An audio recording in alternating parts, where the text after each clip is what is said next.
जय हिंद दोस्तों। जय हिंद। जय हिंद। गुरु पूर्णिमा की आप सभी को हार्दिक शुभकामनाएं। दोस्तों ये सारे के सारे नोटिफिकेशन मेरे पास में हैं हर भर्ती का, और सभी को कंपाइल करने के बाद में मैं जो आउटपुट लेके आया हूँ वो बोर्ड पर लिखा हुआ है कि भर्ती के दौरान आपको कौन कौन से डॉक्यूमेंट की जरूरत है, कैसे बनेंगे, वो कहाँ से बनेंगे।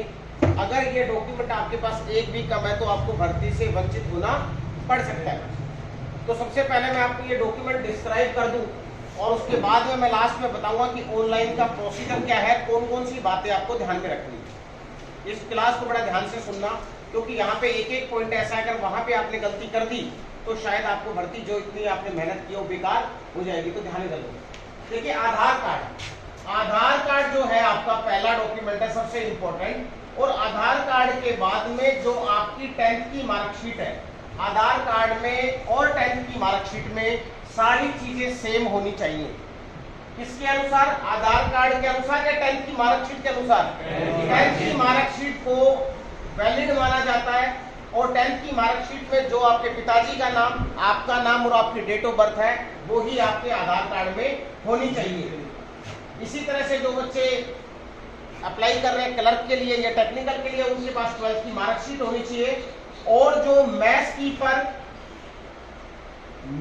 कीपर तथा हाउस कीपर, ये दो पोस्ट होती है जो 8वीं के आधार पर भरी जाती है, मैथ्स कीपर और हाउस कीपर।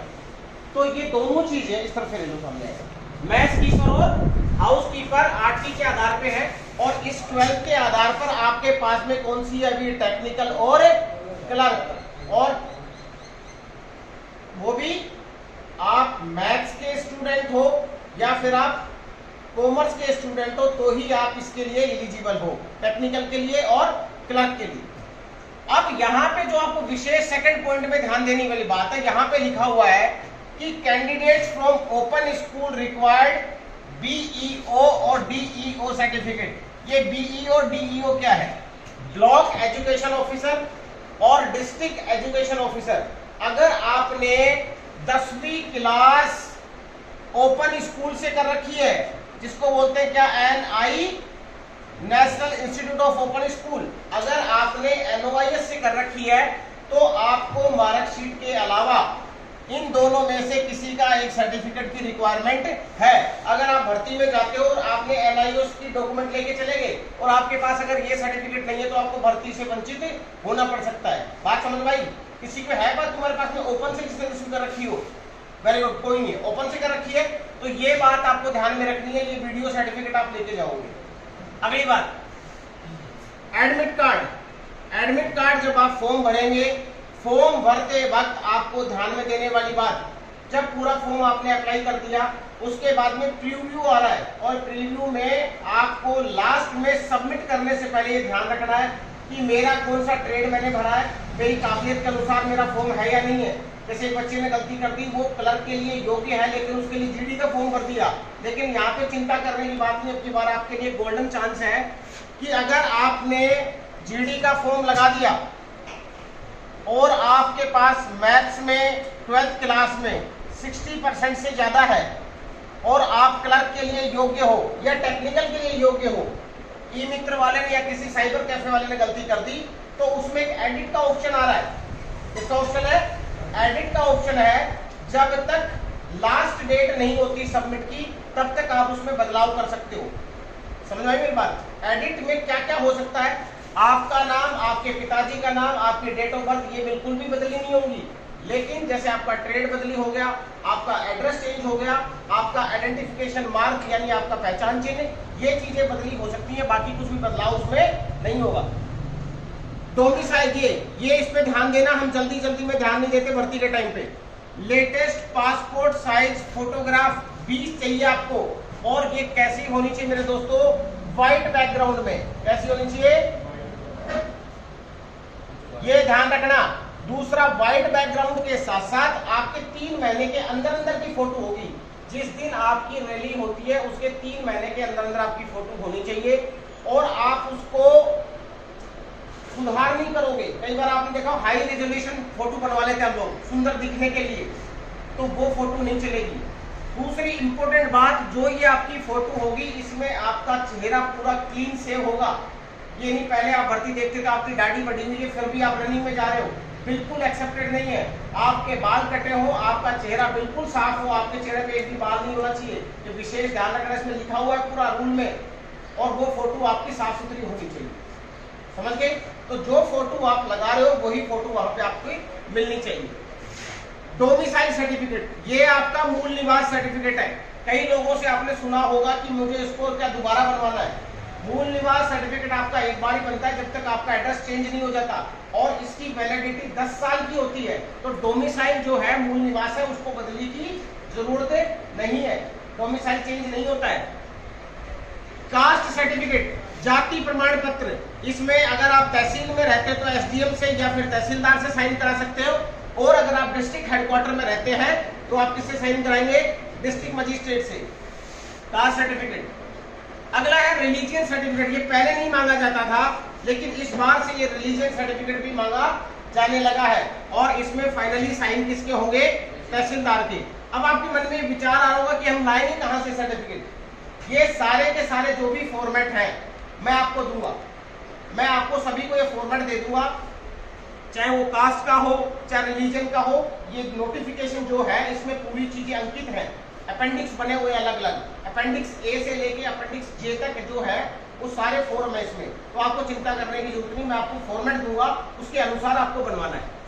अगला है कैरेक्टर सर्टिफिकेट। कैरेक्टर आपके दोनों चाहिए, एक तो आपका स्कूल का, ये तो जब आपने स्कूल छोड़ी होगी या लेटेस्ट में आपने स्कूल छोड़ी है तो स्कूल सर्टिफिकेट चाहिए, और ये वाला जो सरपंच का है ये विद इन 6 मंथ चाहिए। कितना? 6 मंथ्स के अंदर अंदर आपका सरपंच वाला कैरेक्टर सर्टिफिकेट होना चाहिए। अगर इससे ज्यादा का पुराना है तो आप उसको बदलवा लेंगे। अगला है दोस्तों अनमैरिड सर्टिफिकेट, ये भी 6 मंथ्स के अंदर होना चाहिए, और ये भी आपके गांव के सरपंच बनाते हैं।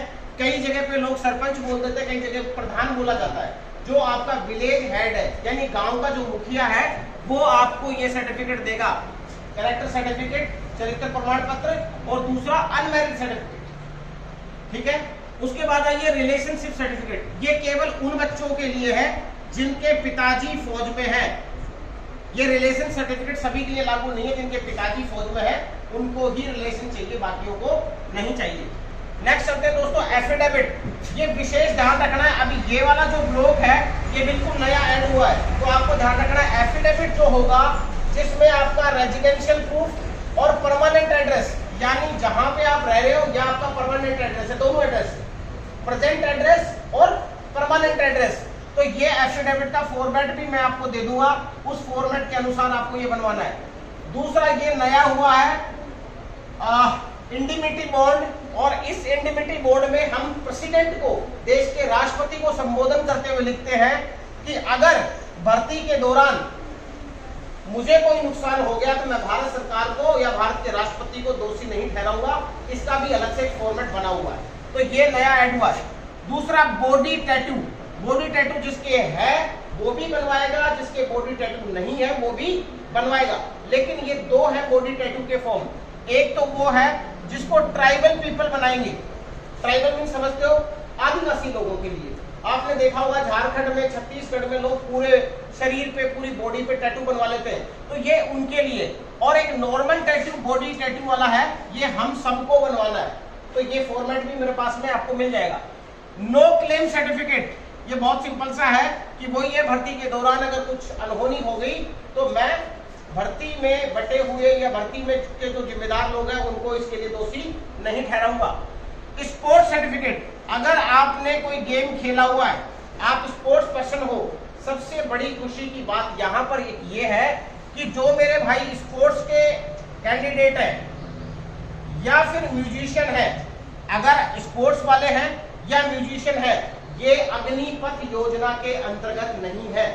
अगर आप के अंदर ये टैलेंट है, आप म्यूजिशियन है और साथ के साथ आप स्पोर्ट्स पर्सन है, तो आप इसमें नहीं आएंगे, अग्निपथ योजना के अंतर्गत नहीं है, आप परमानेंट है। नेक्स्ट है दोस्तों एनसीसी सर्टिफिकेट। एनसीसी सर्टिफिकेट के अलग अलग नंबर है, वो आपको अलग से समझा दिया जाएगा, लेकिन अगर आपने एनसीसी कर रखी है तो उसमें भी आपको बेनिफिट मिलेगा। पहले क्या होता था कि जो 12th पास होते थे और जिनके पास में फिजिक्स केमिस्ट्री मैथ होती थी 50% एग्रीगेट और हर सब्जेक्ट में 40 नंबर होते थे, वो ही केवल टेक्निकल के लिए अप्लाई कर सकते थे। लेकिन अब की बार बहुत बढ़िया फायदा हुआ है कि जो ITI वाले बच्चे हैं वो भी टेक्निकल के लिए आवेदन कर सकते हैं और इनको बोनस मार्क्स भी बहुत अच्छा मिल रहा है। नेक्स्ट है पैन कार्ड, ये आप आवेदन कर देना। और सबसे ज्यादा इंपॉर्टेंट लास्ट में पुलिस वेरिफिकेशन, आपके खिलाफ कोई केस तो नहीं हो रखा है, पुलिस वेरिफिकेशन है या नहीं है। तो ये सारे के सारे जो 21 डॉक्यूमेंट की लिस्ट मैंने आपके सामने रखी है, ये आपको भर्ती में लेके जाना है। दोबारा से अगर आप समझना चाहते हो तो ये देख लेना, इसके आप फोटो ले लो, आप इसको स्क्रीनशॉट पे ले लो और इस वीडियो को 2-3 बार देख लेना ताकि आपको हर डॉक्यूमेंट समझ में आ जाए। बाकी मैं नोटिस बोर्ड पे ये जितने भी फॉर्मेट हैं वो यहाँ पर मैं लगा दूंगा, आपको उस फॉर्मेट के अनुसार सारे के सारे डॉक्यूमेंट तैयार करना है।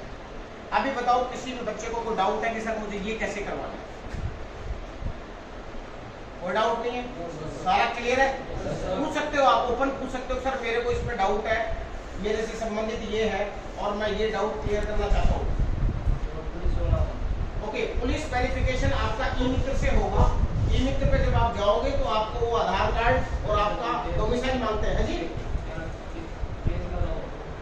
अगर आपके केस लगा हुआ है तो पहले आप उस केस को हटवाइए, उसके बाद ही पुलिस वेरिफिकेशन आपकी क्लियर हो पाएगी। अगर किसी बच्चे के दुर्भाग्यवश ऐसा लगा हुआ है तो। और बताएं, सारे के सारे फॉर्मेट मैं आपके लिए तैयार कर रहा हूं, आपको हर बच्चे को ये फॉर्मेट मिल जाएगा। दूसरा, अभी ऑनलाइन रजिस्ट्रेशन आप करवाते हो तो थोड़ा ध्यान रखो। पिछली बार क्या हुआ था, पूरे भारतवर्ष में मैक्सिमम केस करीब 14,000 केस पूरे देश में ऐसे आए थे जिनका एप्लीकेशन फाइनली सबमिट नहीं हुआ। समझ रहे मेरी बात? और जब उनको जरूरत पड़ी भर्ती की एडमिट कार्ड निकालने की तो उनका एडमिट कार्ड निकला ही नहीं। इसका मतलब वो भर्ती से वंचित हो गए। इस बात का आपको विशेष ध्यान रखना है कि फाइनली आपका फॉर्म सबमिट हो। दूसरा, एक लेटर है यहाँ पे खासकर यूपी वाले लोगों के लिए जिसमें ये नोटिफिकेशन है और इसमें ये भर्ती को फतेहगढ़ दिखाया हुआ है। ये भर्ती जेडारो के अंतर्गत है, ये भर्ती रिलेशन की नहीं है। बहुत से बच्चे कंफ्यूज है कि सर ये राजपूत की चिट्ठी तो नहीं है, ये बिल्कुल नहीं है। ये भर्ती राजपूत रेजिमेंट में जरूर हो रही है, लेकिन ये कौन कौन से डिस्ट्रिक्ट की हो रही है वो डिस्ट्रिक्ट आपको मैं बता देता हूँ। बहराइच है, इसमें बलरामपुर है, बरेली है, बदायूं, फरुखाबाद, हरदोई, लखीमपुर खेरी, पीलीभीत, संभल, शाहजहांपुर, सरस्वती और सीतापुर उत्तर प्रदेश डिस्ट्रिक्ट। ये 8-9 डिस्ट्रिक्ट जो है वहां पे आयोजन प्रशासनिक कारणों से ये कहां पे करवाई जा रही है, राजपूत सेंटर में। राजपूत सेंटर का जो UHQ कोटा है या रिलेशन भर्ती है वो अलग से है, तो आप इसमें बिल्कुल भी कंफ्यूज ना हो। लेकिन जो बच्चे इस क्षेत्र के हैं, इस डिस्ट्रिक्ट के हैं, उनको अप्लाई जरूर करना चाहिए, ये भी आपके लिए एक मौका है। दूसरा, बच्चों ने क्वेश्चन पूछा था कि रिलेशन भर्ती को ARO में अलग से करवाया जाएगा। बिल्कुल, आपकी रिलेशन की भर्ती ARO में भी अलग से होगी, लेकिन ARO के अंतर्गत भाई के रिलेशन को वेटेज नहीं दिया जाएगा। भाई के रिलेशन को ARO में नहीं, कहां पे महत्व मिलेगा? सेंटर में, UHQ कोटा के अंदर। ARO बिल्कुल भाई के रिलेशन को कोई महत्व नहीं देता है, आपको साधारण कैंडिडेट माना जाएगा। और कोई बात नहीं? तो अगर आपको ये वीडियो अच्छा लग रहा है तो अपने दोस्तों को जरूर भेज देना ताकि कोई भी दोस्त आपका इस चीज से वंचित ना रहे। समझ गए? जय हिंद। जय हिंद सर।